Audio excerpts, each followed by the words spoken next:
dia, boa tarde ou boa noite, seja lá qual for o horário do dia em que você estiver ouvindo isso, querido professor ou estudante. Aqui quem fala é a Lígia Cordal e hoje eu estou com mais duas amigas, a Monique de Camargo e a Fernanda Colar, para falar um pouquinho de um período que é super interessante, o Triássico. Então vem com a gente!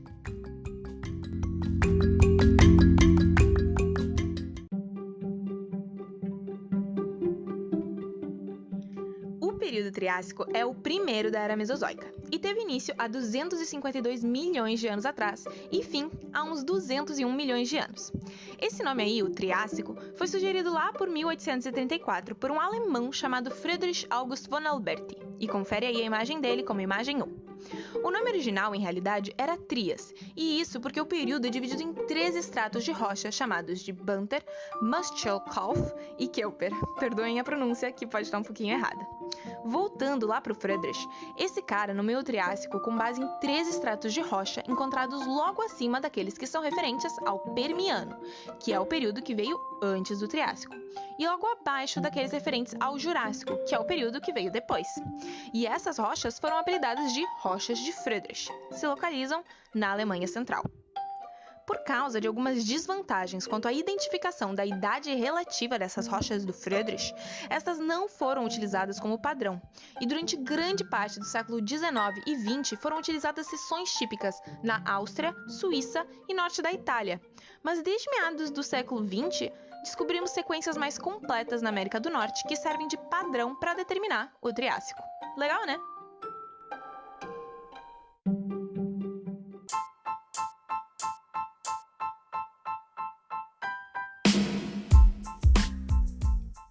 O Triássico é subdividido em 3 épocas, sendo a primeira o Triássico inicial ou inferior, 252 milhões a 247 milhões de anos atrás. A segunda é o Triássico médio, cerca de 247 milhões a 235 milhões de anos atrás. E a terceira, o Triássico tardio ou superior, cerca de 235 milhões a 201 milhões de anos atrás. Como se não bastassem essas divisões todas, temos também, em cada uma dessas épocas, estágios, subestágios e biozonas, que são demarcadas com base na biota, idades radiométricas e reversões magnéticas no fundo do mar e nas rochas sedimentares.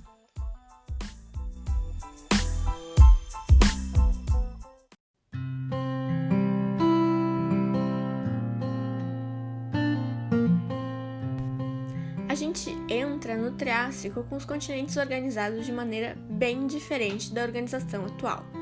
Hoje em dia temos vários continentes, no entanto, naquela época tínhamos todos eles grudadinhos em um mega super ultra continente chamado de Pangeia, que ocupava 1/4 da superfície terrestre. Em volta dele tinha um oceano gigantesco chamado de Pantalassa, que tinha várias ilhazinhas e arquipélagos. Um pedacinho desse oceano que ficava a oeste da Pangeia se chamava de Tétis. Dá uma olhadinha na imagem 2 para entender melhor como era esse supercontinente. Mas, ao final do Triássico, no Triássico inferior, começaram a ocorrer os primeiros processos de rifteamento e, consequentemente, a mudança na configuração da Pangeia. Isso só aconteceu por causa de uma deformação extensional da litosfera. Isso quer dizer que o supercontinente foi, entre aspas, puxado e com isso começou a rachar. Ao longo do tempo, essa rachadura pôde desmontar ele em vários pedacinhos e até formar novos oceanos.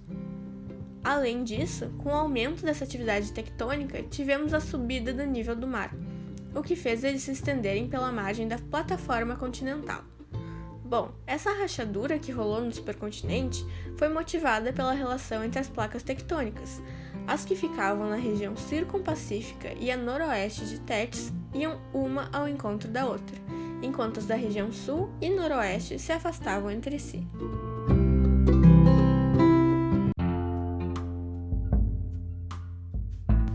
Que o supercontinente Pangeia não existe mais, todos nós sabemos. Claramente, hoje em dia, a configuração é completamente distinta, mas entre a Pangeia antiga e a atual configuração dos continentes, houveram diversas etapas e mudanças. Afinal, se passou um tempo gigantesco que nós mal conseguimos imaginar. No finalzinho do Triássico, com essa pequena rachadura no supercontinente, se iniciou a abertura do percurso marítimo de Tétis, ou seja, ele foi começando a se estender ainda mais para o oeste, com a separação entre a parte norte e a sul da Pangeia, que na verdade todo mundo chama de Laurásia e Gondwana.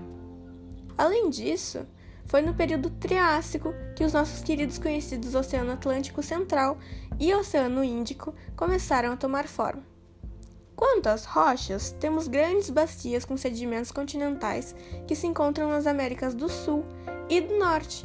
Os depósitos do Triássico são, em sua maioria, de arenitos e folhelhos de cor vermelha, que indicam origem fluvial ou lacustre, além de evaporitos agregados no solo.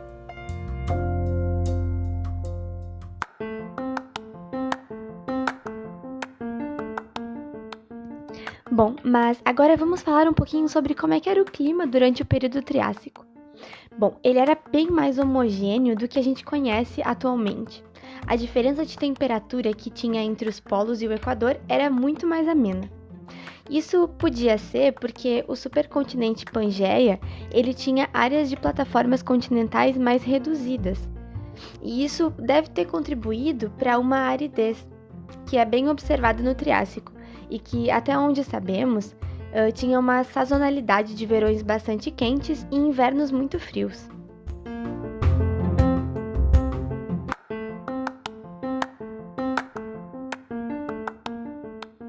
O postulado mais aceito a respeito do clima no meio e no final do período sugere um clima de monções, em que haveria ventos de monção cruzando o Equador e trazendo fortes precipitações sazonais para algumas áreas da Pangeia. Isso justificaria a presença de sedimentos que foram encontrados típicos de clima com precipitações e ainda sedimentos típicos de clima árido, como os evaporitos, já que esse clima de monções ele é caracterizado por chuvas intensas, seguido de períodos de secas rigorosas, podendo então justificar a presença desses sedimentos que foram encontrados.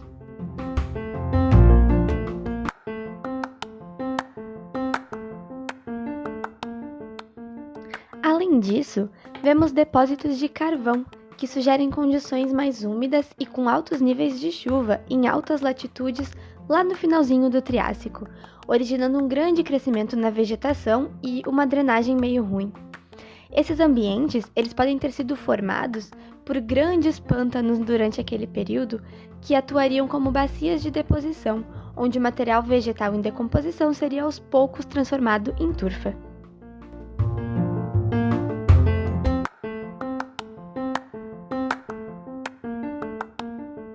Quanto aos padrões de circulação oceânica, sabemos que eles eram mais simples, com giros únicos em cada hemisfério. Isso porque temos o Pantalassa, que vocês devem lembrar, é o grande oceano que tínhamos no início do Triássico. Além de todos os indicadores que já citei, a natureza e a distribuição dos fósseis são evidências super importantes para a reconstrução do paleoclima do período. Um exemplo são os corais rochosos coloniais, que foram construtores de recifes de Tetian no final do período e sugerem que, em baixas latitudes, haveria um ambiente de plataforma marítima quente.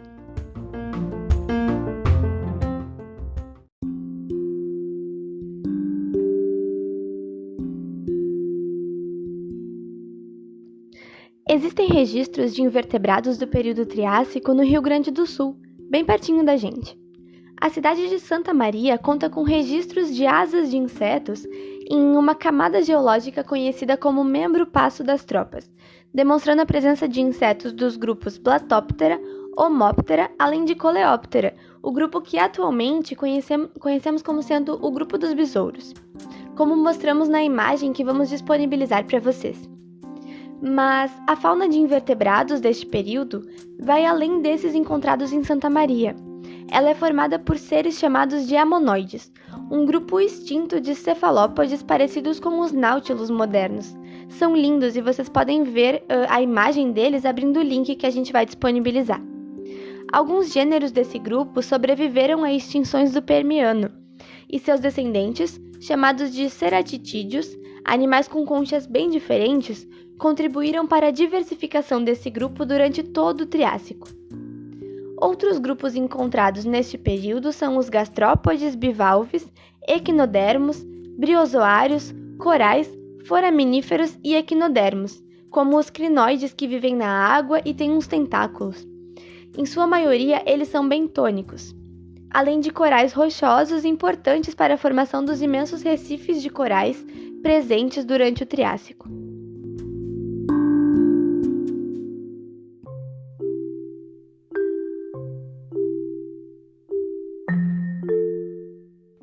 Mas e as plantas? Será que elas eram como a gente conhece nos dias de hoje? É curioso de pensar que, ao acompanhar as marcas fósseis do Triássico, podemos observar a linha evolutiva dos grupos de plantas que estudamos na atualidade. Um exemplo muito legal disso são as Pteridospermales, também conhecidas como samambaias com sementes. Isso mesmo, são plantas que surgiram no final do Devoniano e são muito interessantes por possuírem características compartilhadas entre pteridófitas e gimnospermas. A gente vai disponibilizar uma imagem delas também para vocês. Essas plantas, elas contavam com a presença de folhas compostas, como as pteridófitas que a gente conhece nos dias de hoje, e com sementes, que a gente conhece como sendo características típicas de gimnospermas atuais. Elas não existem mais nos dias de hoje, mas são muito importantes nos estudos de filogenia das plantas atuais.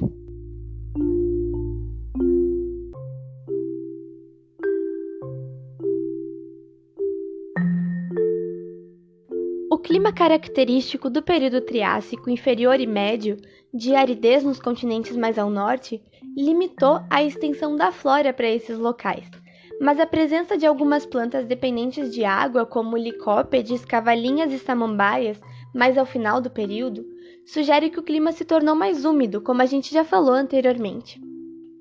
A flora existente no período Triássico ao longo da Golduana foi composta de dicroidium, principalmente a ordem Coristopermales, que a gente vai disponibilizar uma imagem para vocês verem como ela era. Essas plantas elas se expandiram ao longo do Triássico para porções tropicais e temperadas. Com o passar do tempo, ocorreu uma rápida conquista dos ambientes por variados grupos de gimnospermas, como as coníferas, que gradativamente vão ultrapassando as pteridospermas, que foram extintas no fim do período.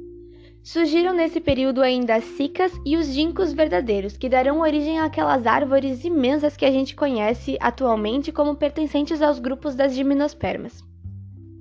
Durante esse período, houve o surgimento de áreas elevadas ao sul e oeste, que podem ter contribuído para a diversidade de formas de gimnospermas e pode ter levado esse grupo ao seu maior pico de biodiversidade mais ao final do Triássico.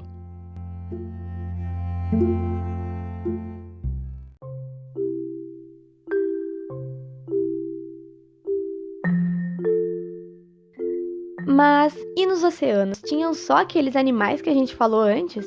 Não. Nesse período, houve o surgimento dos cocolitóforos, um grupo de algas marinhas ainda vivente no Triássico Superior. Além deles, tinha ainda as dinoflageladas, algas lindas e microscópicas que se diversificaram durante todo esse período. Além desses grupos, as algas verdes e as cianobactérias também eram amplamente encontradas ao longo de todo o Triássico.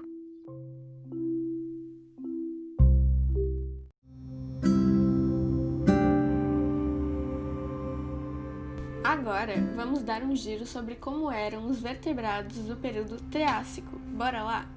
Então, os peixes de nadadeiras raiadas não sofreram tanto com a extinção do Permiano. Na verdade, eles conseguiram crescer e se diversificar mais ainda, tendo até explorado um novo ambiente, o marinho. Esse habitat já tinha a presença de outros peixinhos e também de tubarões devoradores de moluscos. Os peixes conhecidos como acantoide e elasmobranque foram severamente afetados pela extinção. Coisa parecida aconteceu com os anfíbios, que perderam 75% das suas espécies, mas que conseguiram repovoar este nicho com alguns sujeitos um pouco diferentes, como os anfíbios labirintodontes. Mas voltando ao ambiente marinho, será que só tinha peixe por lá? A resposta é não, pois os notossauros, os placodontes e os gigantes répteis, conhecidos como ictiossauros, tomavam conta do lugar. Os últimos eram baita predadores, tinham dentes adaptados à dieta carnívora e um nado altamente especializado, devido ao seu corpo hidrodinâmico. Ah, e não para por aí. Algumas evidências fósseis dizem que tanto os ictiossauros quanto os dinocefalossauros poderiam ser vivíparos. Isso mesmo, mal dá para acreditar. Bom, o ambiente terrestre não ficou de fora. Os répteis que viviam aqui eram super diversos, e foi nesse período que se desenvolveram os ancestrais dos nossos conhecidos crocodilianos, lagartos e tartarugas.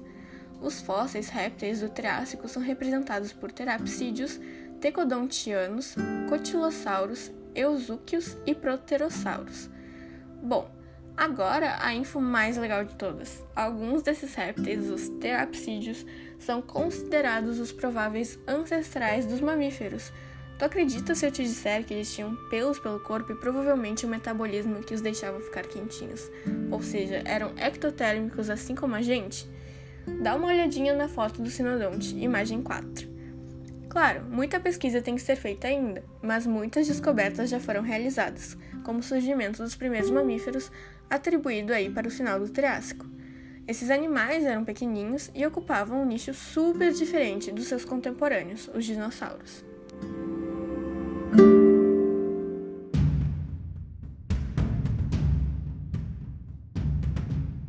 Mas vamos entrar para a parte mais legal. Vocês que me perdoem, mas vamos falar de dinossauro?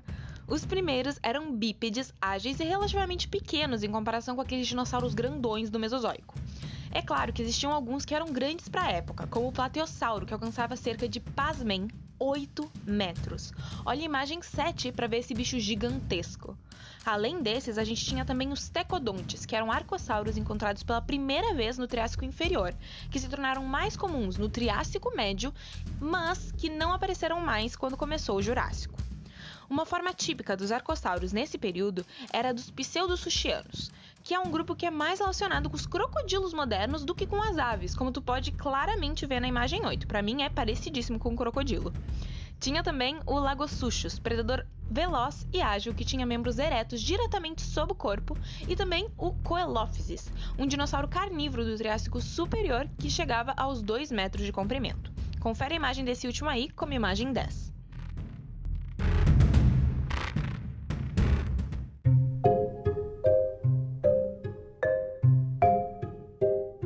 Os primeiros vertebrados a voar foram provavelmente alguns dos primeiros lagartos. Acredita-se que, semelhantemente aos deslizamentos curtos dos esquilos voadores atuais, os lagartos planadores, como o pequeno Icarossauro do Triássico Superior, tenham desenvolvido um aerofólio a partir da pele esticada entre as costelas estendidas, permitindo um pequeno voo. E confere como esse Icarossauro era na imagem 11. De forma semelhante, o Longisquama tinha escamas longas que poderiam ter sido empregadas como asas primitivas. E, gente, esse bicho, ele é muito engraçado e legal, dá uma olhada na imagem 12. Mas foi só o Charophypteryx do Triássico Superior que poderia ter sido o primeiro verdadeiro pterossauro. A imagem dele é a imagem 13. Mas, infelizmente, todas essas formas foram extintas ao final do Triássico.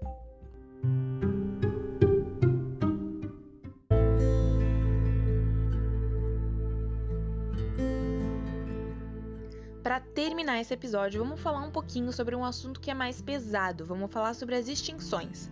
Na história da vida da Terra, tivemos 5 grandes extinções em massa, que são aqueles eventos de extinção onde uma porção significativa de tudo que era vivo no planeta foi totalmente eliminada. A mais extensa de todas foi a extinção que aconteceu entre a virada do Permiano para o Triássico, com 85 a 95% das espécies de invertebrados marinhos sendo extintos, e com os vertebrados terrestres de 4 patas e plantas sofrendo significativas reduções na biodiversidade. Foi nesse evento que a gente perdeu os trilobitas, os euripterídeos, os corais rugosos e tabulados, além de diversas superfamílias de braquiópodes paleozoicos, entre outros muitos seres que não vai dar tempo de eu falar por aqui. A imagem 14 tem vários desses animais que eu citei. Aí você pode estar se perguntando por que desse tipo de coisa acontecer, de termos essas extinções em massa de tempos em tempos. Bem, existem diversas causas possíveis. Algumas delas poderiam ser alguma colisão com um asteroide ou uma imensa atividade vulcânica, ou algumas tendências que são mais graduais, como mudanças no nível do mar, temperatura oceânica, salinidade, flutuações nos níveis de dióxido de carbono e oxigênio, e por aí vai. Todos esses fenômenos e mais alguns foram propostos para explicar o evento que aconteceu no final do Permiano, antes mesmo do Triássico acontecer.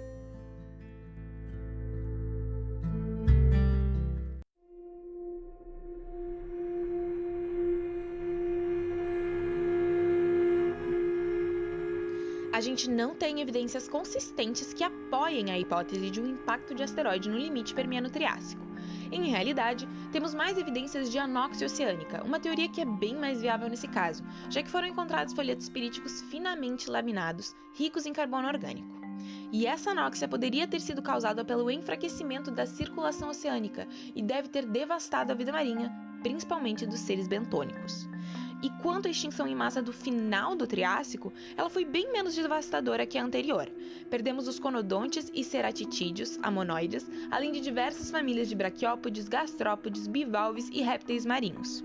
Em terra firme, a maior parte da fauna de vertebrados desapareceu. Os dinossauros, os pterossauros, os crocodilos, as tartarugas, os mamíferos e os peixes, no entanto, foram pouco afetados.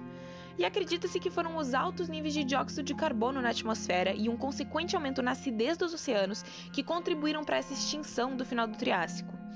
E estes teriam ocorrido por causa da fragmentação do supercontinente Pangeia e pela intensa atividade vulcânica a ela associada. Mas claro, há quem diga que as mudanças no nível do mar, combinadas com anóxia e mudanças climáticas, foram as verdadeiras grandes causas para esse grande evento de extinção.